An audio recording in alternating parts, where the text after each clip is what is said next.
I've already asked you this question, and I'm really bothered by your response, but I just want to make sure I start with the episode with...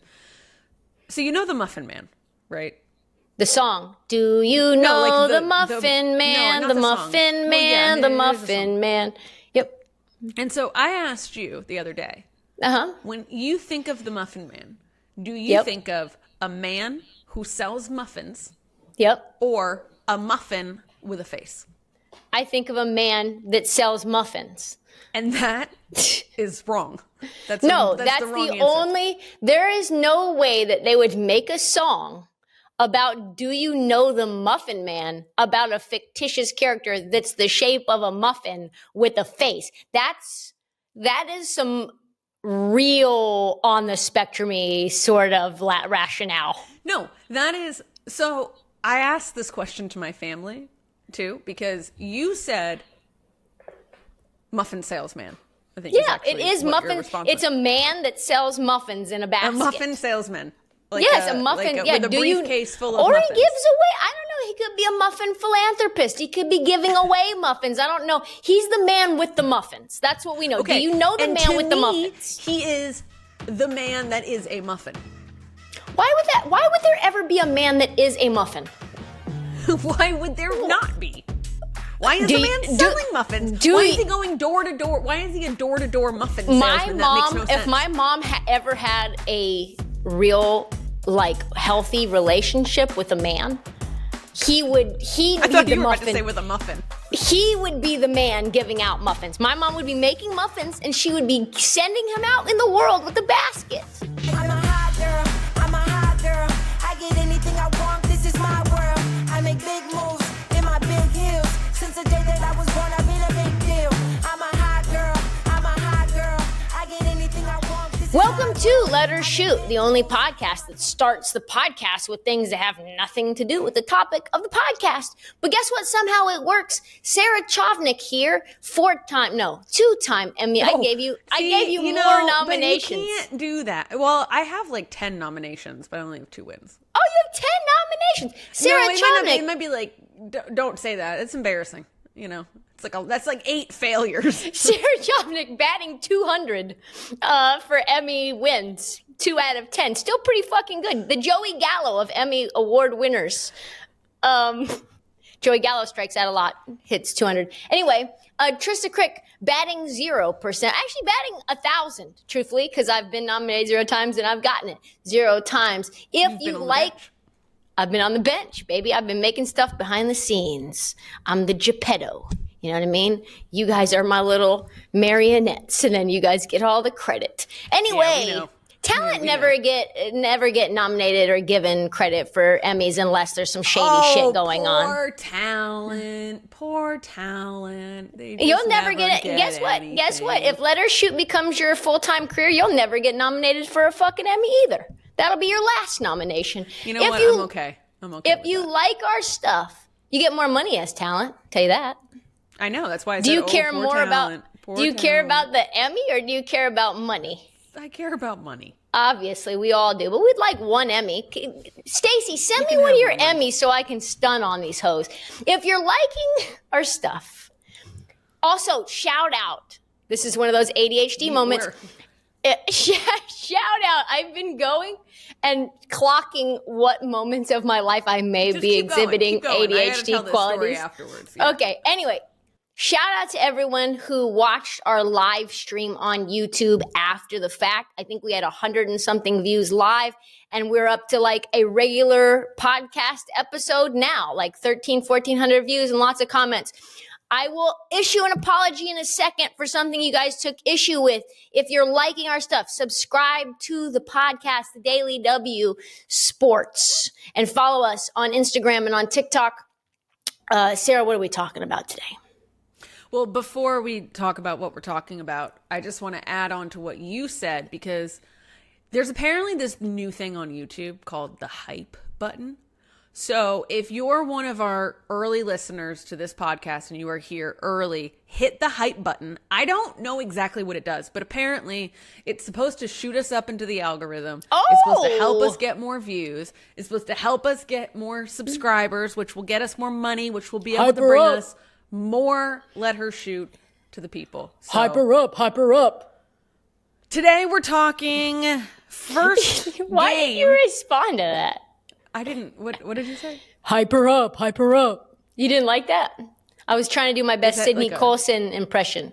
Oh, is that what that was? Yeah, that was hype her I didn't up. get that. I didn't get that. All right. Today on the show, we've got first games of the semifinals we just watched, and there was a very shocking outcome in one of those games, but we both got a lot to say about that.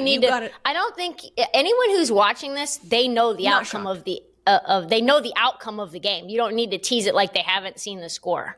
The Fever beat the Aces. We don't need to hide that. It's not like we got the information early. Okay. Oh, also, speaking of getting the information early, Asia Wilson is 4-time MVP. You're stepping on my menu. That was going to be my next line. Oh, sorry. Keep going. We're also talking about the MVP race that has been decided, and Asia Wilson has taken home her 4th MVP trophy.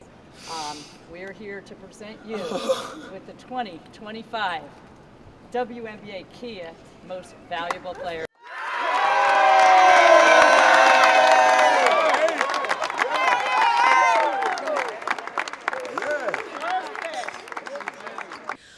They said she fell off. They said she was regressing. They said the Aces had a down year. But guess what? MV4 arrives. That's my WWE promo. Also, Angel Reese had her Michael Jordan moment with her shoes. Good Michael tease. Jordan. That was a good tease up. Yeah, it's a good little teaser. And I want to do a little bit of a debate about Sid McLaughlin-Levrone, because this girl. Do you mean is on Sid fire. McLaughlin? We're not doing the Levrone. The Levrone. We're not doing giving her that. husband the credit. No. It's just Sid. No, Ooh, yeah, she it's just Sid. She bad. Speaking of baddies, Uh-huh. we got to talk about AZ Stud. Are we starting with AZ Stud? We're starting with AZ Stud. If I was ever into a stud, it would be AZ Stud.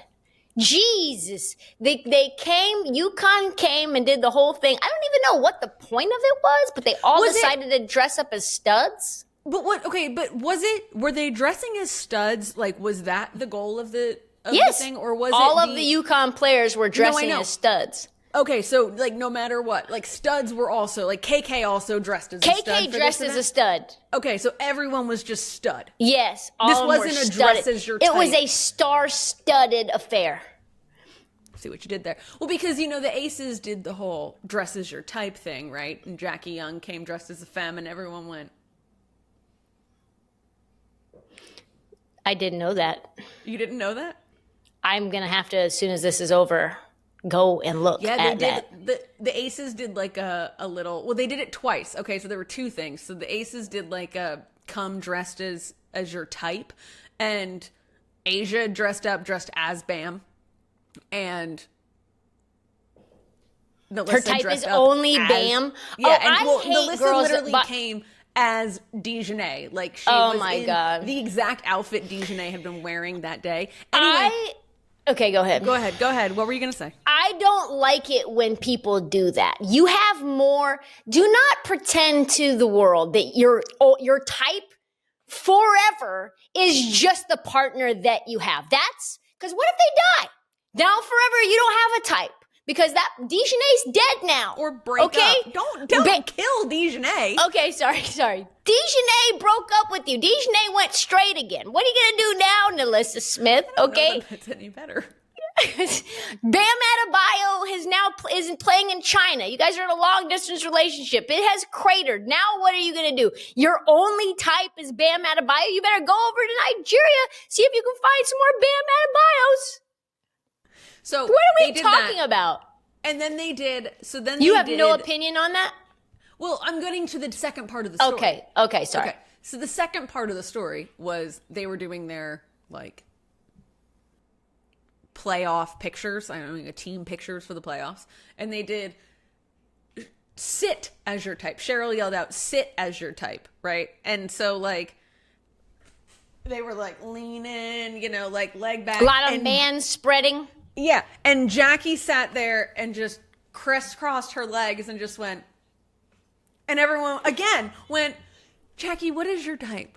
Because I'm getting a little confused here. I'm getting a little femme that is her Jackie Is Young's Jackie type. into femmes? Is that what she's trying to say? It appears But then that other people Jackie were Young like- is into femmes. But then other people were like, no, she's just saying that she's her own type, which like... Oh, it's like Lizzo? It's like don't Lizzo, think like that's not what I was I'm getting. dating I was getting myself. I was getting Jackie Young likes femmes was what I was getting at. Anyway, so that's what obviously. I was wondering. What if you're that was- bisexual and your type is both? Your type is very masculine men and very feminine women. How do you dress as your type then? You go halvesies? This sounds like a personal problem. I don't really know what I to don't tell have a you. problem. I was just asking a quote hypothetical. Let's move on to the playoffs. Let's move on to the playoffs. So I guess actually we'll start with my confession to you. These are my... Oh, sorry. Were you going to sing Usher? Nope, I was not going to sing Usher. That would have been very millennial ADHD of me, and I'm not millennial or ADHD, so I'm just going to sit here and This listen girl to had the you. nerve to ask me yesterday why I would think she had ADHD. I talked to my mom, and she told me I'm not ADHD. Yeah, and okay, now that's fine. Your my mom can say would that. tell me. My mom also Has your said mom my ever heard sister you wasn't told a the story. Yeah, she's heard me tell a story. Yeah, she tells the story the same way. Maybe she's ADHD as well. Probably. That's probably. My mom also probably tried what it to is. tell me my sister wasn't a narcissist, and she was absolutely wrong about that too. So, no, and you don't I need to know call my, your and you sister know how, out. and you know how I know my sister's never gonna see this clip No. because she's so self-absorbed. She'd never watch any of my shit. Oh my god. Okay. Love you, sis. Anyway, my confession. Okay, As you've now once again derailed it I know. to yourself. Just once again. My confession to you is that I think I really love the Fever. Like, I really, really do love watching them. And it has nothing to do with Caitlyn. Do you Or- like the Fever more without Caitlin Clark? Do you like the Fever with Caitlin Clark in street clothes? I kind of like Caitlyn Clark in street clothes. I mean, not to say that I don't like watching Caitlyn like pull up and hit the logo 3 over and over and over again, but that's because that's a lot of fun. But watching Kelsey Mitchell and Odyssey Sims shine on this stage right now has been so rewarding as like a sports fan to get to see. And watching the two of them just absolutely pull this team up by their bootstraps and force them through each and every game to go on the road and belt to ass on the Aces and the MVP is actually pretty insane when you think about it. I agree, and I also need to issue an apology to Fever fans. And I think it was actually, not to blame Sarah, I think actually the term was donned by Sarah. But I want to defend this because I said I it know in you the want to episode defend before. it. I know you want to defend it, but we're going to let me continue down this path. I think Sarah started with calling the Fever very as a term of endearment because there's not a lot of animals that are impossible to kill. Cockroaches. And I propagated that and used that as well.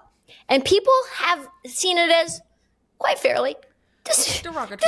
disparaging, okay? Sure, And that was not meant in a disparaging No. manner. It was meant in a flattering manner because there is nothing harder, there's nothing better than a team you can't kill. But I've decided, I went into the lab, okay? And I found a new analogy. Are you ready for it? It's an M sport, unfortunately. I know. The Fever are like Tyson Fury. You watched him go up against your man. To this day. To this day. I What? don't get that reference. We talked about this before, Sarah. Come To this on now. day?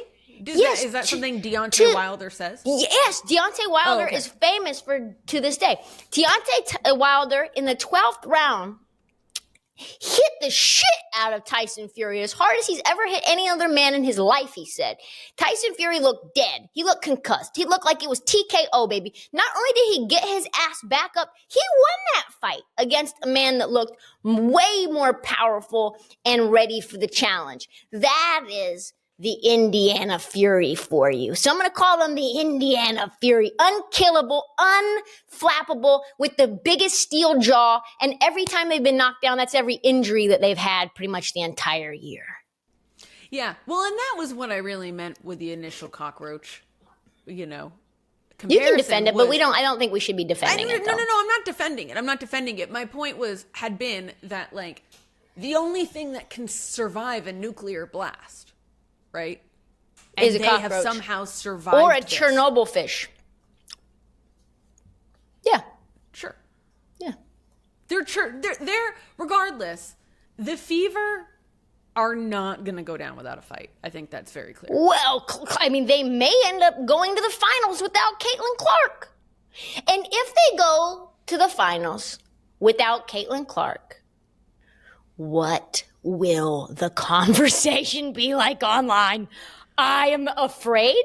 I'm terrified because I'm already starting to see the whispers about that this team is a little harder to defend, a little harder to figure out when you don't have Caitlin Clark hitting the B button from the logo every other second, turning the ball over. And listen, I like Caitlin Clark, but the girl does turn the ball over at the highest clip in the WNBA, only followed by our girl. She shall not be named. Angel Reese. Oh, see, I didn't know that. You didn't know that? Per 48, Angel Reese has the highest turnovers in the league. But anyway, just back to the Fever real quick because I took a bajillion notes. You did. In terms of what they did. What did the Fever do well that I think they're going to continue to do well and that the Aces really need to clean up? The thing that I think that they can't clean up is that those Aces guards are old as shit. They look dusty. They look slow. Chelsea Gray's ankles looks like her ligaments are not ready for the challenge. You've got Odyssey Sims, who's not particularly quick, out there cooking these hoes. You've got Kelsey Mitchell, who's maybe the fastest player in the league right now, gets downhill, gets from one side of the court to the rim in 5 seconds. Okay. And she is getting into the paint easily. And what Asia has to do, because these guards can't figure out a way to stay in front of her, is that she's got to foul. She's exerting energy she doesn't need to be exerting. She's getting into foul trouble. She's getting taken out of her rhythm defensively. And that's also affecting her offensively. It's sort of playing, like two sides of the same coin. So I don't think that that's going to change, right? And so you got to figure out a way to sort of trap Kelsey Mitchell and let Odyssey Sims beat you. And Lexi Hull has been pretty cold, so maybe try to have her make shots. She had a couple big moments though in today's couple of huge moments, and I'll talk about that in a second defensively, because defensively the thing that has been difficult for the Aces is that the Fever said, listen, we're going to body your ass. We're going to elbow you, choke you, pull you, and let the refs sort it out. You had Caitlin Clark talking about the bench mob, talking about the refs won't hold us down, and guess what? The refs got fined. Refs swallowed their whistles today. Asia Wilson got hit in the face a bajillion times. She was getting frustrated. Aaliyah Boston held her for 1 for 7 in the first quarter, shot 31% from the floor. They kept bringing multiple bodies her way, and were just intentionally irritating. And Lexi Hull was also making life super difficult for Jackie Young. So they basically said, let anyone but Asia beat us. Jackie Young was the leading scorer with, I think, 16 points. That might not be right. Jackie Young at 19. 19, thank you. She was the leading scorer, and they still got cooked by, they got cooked by 16. But also, they weren't getting back on defense, the Aces. You know why? Because the Fury want to play at breakneck speed, and when you're a little old, you get a little winded, and now you have to start trying to contend with people trying to take it coast to coast on you, and you're hoofing and you're puffing, and now they got 15 fast break points on that ass. Odyssey Sims had 17. Natasha Howard had 12. Natasha Howard had some 34. Huge moments. But we were talking about throughout the game, Aaliyah Boston really held Asia down. Yeah, that's what I was trying to say, is that Aaliyah Boston probably, if she was on Asia all game, she was making it almost impossible for Asia to get to where she wanted to go and find her spots. And Asia was hunting for fouls now, and they were not calling them. She's literally chucking her body into, that's my GOAT, that's my MVP right there, my finals MVP. But she's chucking her body right into Aaliyah Boston, hoping to get the foul call. You cannot have that. And in the fourth quarter, Asia Wilson, was only just 4 points in the second half. Just 4 points. She was only 6 of 22 from the field. Yeah, that's a bad night for getting the MVP. Not great. I mean, as I put it on our threads because I was pretty proud of it. But Kelsey Mitchell saw that she came 5th in the MVP voting. She took offense to that. I took that personally. She took it personally. She had 34 3 assists and 2 steals, and just was like a hot knife through butter on that defense. And they were making it impossible for any of those guards to figure out how to guard her. She had step back threes. She had a bunch of mid-range shots, a lot of layups. It was just a lot of Kelsey Mitchell. So tons of turnovers from the Aces. You saw Becky Hammon was not impressed with how they played. And on top of that, they just couldn't get into their offense at all. It felt like they couldn't figure out a rhythm to get the ball into Asia. The offense was stagnant. They had just 12 assists and 12 turnovers. So the part about Becky Hammon saying that the Fury haven't seen the real Aces yet, maybe she hadn't seen the real Indiana Fury yet. The real Indiana Fury. Well, I'll tell you, she was pissed after the game. I don't know if you heard her, but she was just like, maybe she needs to. Yep. She needs to get those blazers and the hoodies out of here. She probably has a whole closet full of blazers with stitched in hoodies. By the way, and I know that you and I have been probably like the leaders of the Odyssey Sims, right? Fan train in the last month. But I feel like we have to, just for a minute, we talk about the Aces pickup of, Melissa. We talk about, but you like where I'm going with this? Is that what you're doing? I was gonna say really quick before you finish, because we're talking about the Aces. Sorry to cut you off, but Melissa was looking awful out there. She looked slow-footed. She was a -20 in 15 minutes, and now she's injured as well. So keep going about trade deadline pickups. It was a hip. It looked like something. Looked bad. But trade deadline pickups, we talked a lot about Dejanay, about Melissa, about Slim. There was a couple others that we talked about, right? Like these big ones. Odyssey Sims, though, I think in terms of impact to the team that she joined, night and day. I feel like her contribution to the Fever has outweighed any other transfer deadline pickup. I 100% agree. And she was discarded. They got her for nothing. They didn't have to do anything She was free to get her. 17 points, 3 assists, 3 steals, a +20 on the floor. She's a very physical guard who uses her body to get to her spots, and she makes life very difficult for defenders. And I think that physicality, you put a body on a defender that much, they get very tired trying to follow you all the way around. She was 54% from the field today, which is wild. And just by the way, last game too, she had 16 points, 8 assists. Oh, and huge. The moments that she's hitting shots also at crucial times. Just because she's bodying over people who are twice her size to get the ball. She has that real scrappiness. Definitely. And you can tell Fever that really fits the Fever. Disrespected. I think they all kind of feel counted out and disrespected. And I think they should, and I think that's fair, and I hope that they keep it up, because we thought that this series was going to be. No. You said they would get win number 3. Like you said that they would get the third. I did not think that they would win game 1. winning game 1 on the road is very difficult, but I did say I thought they would get at least 1 at home. And now it looks like they could get you're going to not have an easy time if you're the Aces getting both games at Gamebridge. So you better come correct in game 2. Otherwise, it's going to be an absolute they're wrap winning for at you. home. They're winning it at home. Also, Man, that'd be fun, though.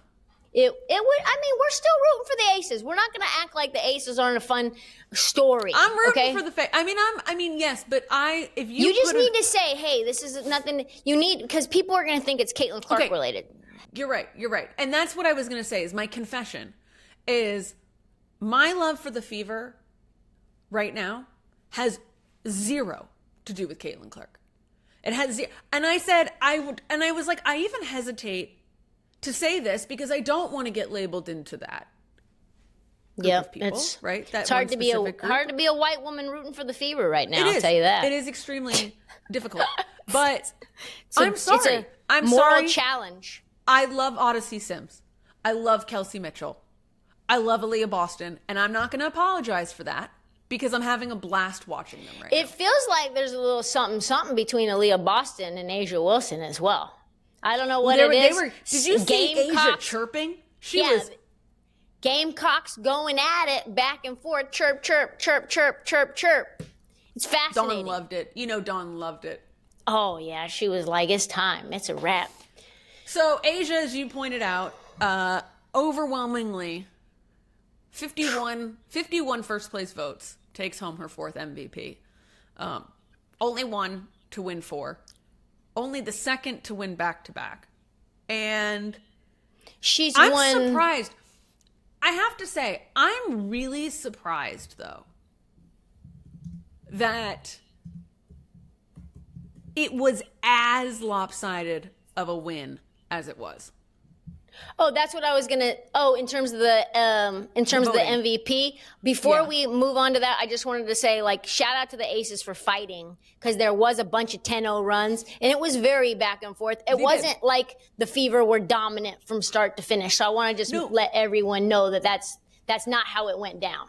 No, they went on a 8-0 run to end the first quarter, and it was like, oh, we're right back in this. But it would just be like, then the Fever would go on a run. It was a lot of runs back and forth. So she has won 4 in 6 years. The only other players to win it, Brianna Stewart and Jonquel Jones, both New York Liberty. That's how you know the Liberty were trying to stack the deck. It's because they put 2 MVPs on the same team in free agency. But Asia Wilson, I think when you step away from what Nafisa Collier did in the beginning of the season, and even at the end, her stats at the end. Yeah, she ended up not playing the last 2 games. So it was almost like 50-40-90. 50-49, very impressive. Only happened one other time. We discussed it, and that's what I liked about it. I don't like someone coming in and stealing the award at the end of the year, especially when she wasn't really in the conversation in the beginning of the year. But Asia's production, though, even though people were saying that she had some regression, Asia's production was fucking electric all year. The only thing that wasn't there were team wins. And so she was 7th overall, their team was, and they're scratching and clawing. And then you just win 16 straight in the regular season and then another one in the postseason. And you're kind of like, well, if Nafisa Collier doesn't get hurt, does that change anything? I think just historic record win streaks from a team that was down and out right at the bubble, having to probably play either the Dream or maybe even the Lynx. And we saw at the end of the year how things changed, right? You could have played the Lynx in the first round as an 8 seed. But instead you shoot all the way up to the 2 seed, and all of it had to do really with the team being put on her back, multiple 30-point games. I'm not going to have any problem sleeping with Asia Wilson getting her 4th MVP. But did you hear what Nafisa Collier said to transition into the Lynx game about not winning MVP? About her saying, I heard her at the end say that team goals are more important to her than individual goals. She said, yeah, I'm not really worried about the MVP. All I'm worried about is winning this championship. Is the natty. One of us. I think if you look at it this way, Fee didn't have a down night tonight, but she also had the 3rd best stats on the team tonight, and they still pulled out a pretty dominant win over the Mercury. Whereas you look at the Aces, Asia had a down night. They don't win. And Becky even said in her post-game presser, like, what do we have to do? Have Asia score 40? Like, and you could tell it was a little bit of a frustration of like, Asia can't put this whole team on her back. And I think, though, that just goes to show what I was saying early on when I was making my arguments for Asia, and you were telling me that I was wrong and that it was Fee and that, you know, all that. Someone's making it about her. I can roll the tape. Someone's making it about her. All that shit you talk about, how I make things about me. Here you go. That's maybe I'm just more right more often. Who does this more? Maybe I'm right more often than your ass. If you were as right as often as me, maybe you would do it more. Who was literally right about MVP? Who was right? Listen, a broken clock is right twice a day, okay? And you happen to be right there. Congratulations. From the mouth of babes, sports babes. So anyway, bottom line, like you were saying, Asia did you get lost? Asia, yeah, I did. You got lost. You didn't say this. Asia won MVP because Asia is the most valuable player to her team. I did not say that exactly. No, I did not. But what I will say, you didn't. I said I say it. Yeah, you did. That. You did say that. I said that. The Aces have the ability to beat anyone on any given night, and they have the ability to get smacked by anyone on any given night. And that, a lot of it has to do with how A'ja Wilson plays. And correct. You see tonight, the Lynx end up beating the Mercury by 16 points. And what did our girl Nafisa Collier have? She had 18. She had 18. She had 18, 9 rebounds, 2 assists. And 2 assists. Pretty standard, just general, it's just run of the good mill. night. Right. But that's not an MVP, put the team on your back kind of night. And the team still smacked up a very tough, very physical Mercury squad. You know who did put the team on their back tonight? It was Courtney Williams. 23 points. Courtney Williams, 8 defensive rebounds. Could not be stopped, Sarah. I sent a text to her agent, Marcus, during the game, and I said, if I could be one WNBA player, it would be her. Any guard in the league, she's unstoppable. She is like, her handles put some people on skates tonight. Oh my goodness. She's like cruising and navigating through traffic, bobbing and weaving, making some incredible. I sent you one play where it was like this circus layup. And on top of that, 5 steals. That's the part I was the most impressed about. She's getting into the passing lanes. And then on top of that, not only was she an incredible scorer, she pulled back a few times at the end of the game where the Mercury could have ended up tightening and closing out on the lead, making a comeback. And instead of taking the probably ill-advised shot, she took a beat and made the right play, both to Bridget Carlton, once for 3, once for the easy layup, and then another one, I forget who that was. But there were 3 plays where she could have tried to score, and she was on a heater, but no. She ended up getting her teammates involved and making the right play. And, another dime to Leonakova. That's who it was. Another dime, like through traffic, bounce past to like a driving, cutting Leonakova. Love it. And also Kayla McBride hit some huge threes, so shout out to her. I was about to say, I feel like Kayla McBride's got to get a little bit more flowers because she's been playing lights out recently. She always has this knack for hitting the 3 at the most important time. She's clutch. Bridget Carlton does that as well. Mm-hmm. Bridget Carlton hit a deep 3, and all of a sudden you're like, holy shit, like the game is over now. That's it. Mercury can't come back. Only had 5 points, but somehow and they were 2 of the most impactful. But yeah, I was going to say, but somehow felt like she was all over the floor. For sure. For sure. Shout out to Alana Smith, co-defensive player of the year. She was doing the damn thing. I thought Cheryl Reeve had a coaching masterclass tonight. And I felt like you look at it and how bad they were defensively in the first half. The Mercury had 42 points in the paint in the first half, only 10 in the second half. So they put the clamps on. Cheryl Reeve's like, yo, we can't be letting these motherfuckers out here just do whatever they want and body us. That just cannot happen. And the Alyssa Thomas / Nafisa Collier matchup is cinema. They're smiling at each other. They're going back and forth. They're asking AT, hey, how do you plan to stop Nafisa? And she's like, well, she got guard me too. She got stop me too. Shoot. Fair enough. It was Fair enough. This playoffs has been awesome. I can't wait to see who ends up going to the finals. It could legitimately be 2 of any 4 of these teams. In any permutation of these 4 teams, I could see anybody being in it. I really think I need Asia Wilson in the finals. I need it. But if I did not have money on her to win finals MVP, I would be rooting a little heavier for the Fever to be the ultimate Tyson Fury and come up with to take the KO to the face and head to the finals. You mentioned a coaching masterclass out of Cheryl. Yes. Which feels like a good way to segue to Oh, man. There's two big coaching things happened this weekend. Big. We're going to talk about both of them. But the first one, Seattle Storm announced today that Noelle Quinn they didn't say fired. Her contract was not renewed. Yep. Meaning she was fired. Well, meaning they didn't decide to give her a new contract. Which is fired. Well, fired is also in the middle of your contract. Pick the words here, but she was not renewed. She's not. She's gone. She's done. Asked to come back is the same thing as being asked to leave. It's being asked to not be there. That's, what happened. And I think that the reactions have been mixed, right? I think a lot of people are bummed because Noelle Quinn.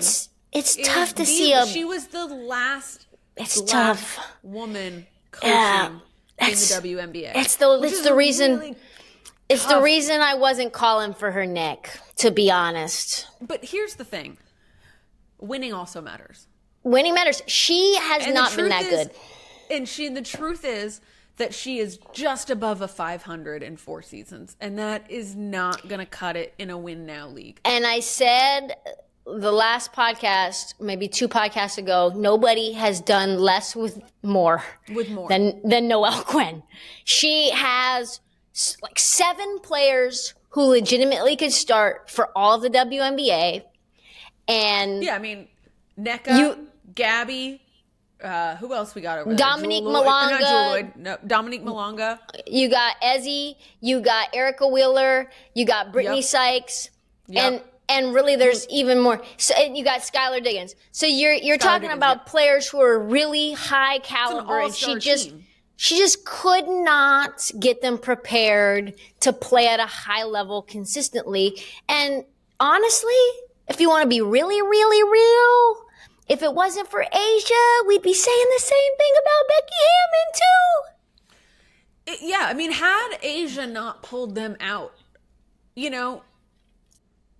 we see this in the M sports, right? You really get a 2-season shelf life. Winning championships matter, and obviously that's something that the Aces have done, but Seattle's not done a goddamn thing. And you've got a lot of rumors, a lot of chirping about people not getting playing time. People have been traded. People are saying, I love my time in Seattle, but I'm just going to choose to not come back. I don't know Lloyd asked for a trade. I don't know what's going on there. I really have no information. There's chatter about Brittany Sykes not wanting to come back. There's just a lot, right? We've heard a lot of rumblings coming out of Seattle local that I don't think has really made it into the national sphere. But there's been a lot of talk about what's going on because how do you have this roster? Because that's what the GM is in charge of, right? Is roster. You have it. Coach is in charge of what happens on the court. Thank you, Professor Sarah. Let's just move on. Let's move on. You know who did a pretty damn good job, though, and is getting crushed? Is Sandy Brondello. A coach that just won a fucking championship last year. All of her players have mechanisms on their body to give them electrostim just so they don't feel pain. Jonquel's been injured. Stewie's been injured. Sabrina's been injured. Jonquel's been injured. I mean, it's just been one thing after another. And they find a way. They're literally fighting tooth and nail. Could have ended up winning that series. Really, the fact that they got there when they were like loading on all cylinders, they were all healthy. They look fucking amazing. And so they ask the players right in front of her, do you think Sandy Brondello should be fired?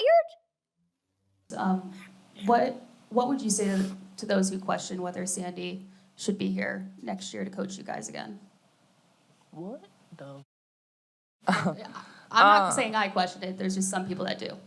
I mean, to anybody that kind of questions Sandy being here, like, this is a resilient group, and she has our back, and we have hers. And the way that she continued to kind of, I don't know, deal with the cards she was dealt, like, was incredible. It wasn't easy for anybody, but she came in every day with a positive attitude and a mindset to put us in our best positions possible and best foot forward. So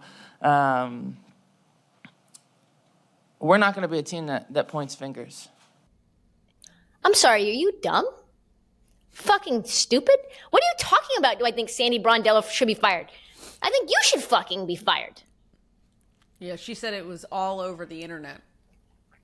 Not sure what. No, it is street not she's all on. over the internet. No, it is not.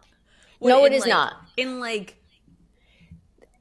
deep Liberty chat rooms with like incels talking It's about like her sports, and her burners. It's literally her like, and her who's burners. saying- who are these people?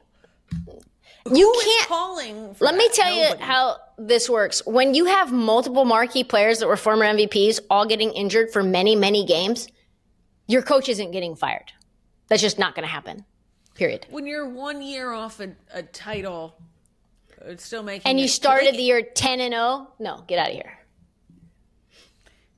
and move yet, people were whatever. Angel Reese had her Michael Jordan moment. She sold her shoes out in 30 minutes. I think the thing that people don't understand is that Reebok is not a shoe anyone is checking for. No one cares about that brand. Okay? No one is wondering, how can I get my hands on a pair of Reeboks?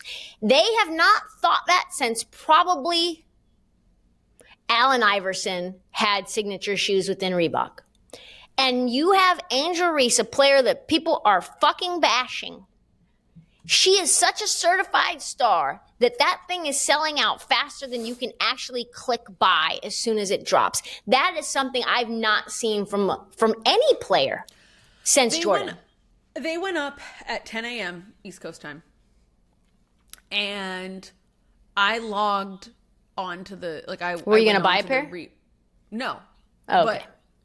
I went on to the Reebok website just to, like, look at them. I remember looking at the clock, 10:03. It was 3 10:03. minutes, 10:03.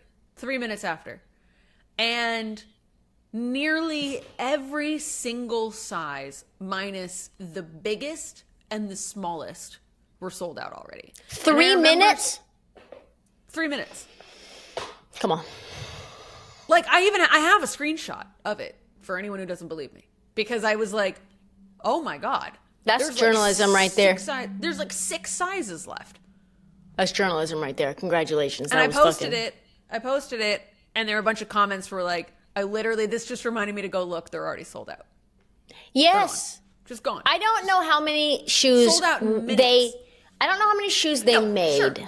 Sure. But I would But- imagine it was a But good amount. listen, you didn't make enough. Would you say that? You didn't Was it? make enough.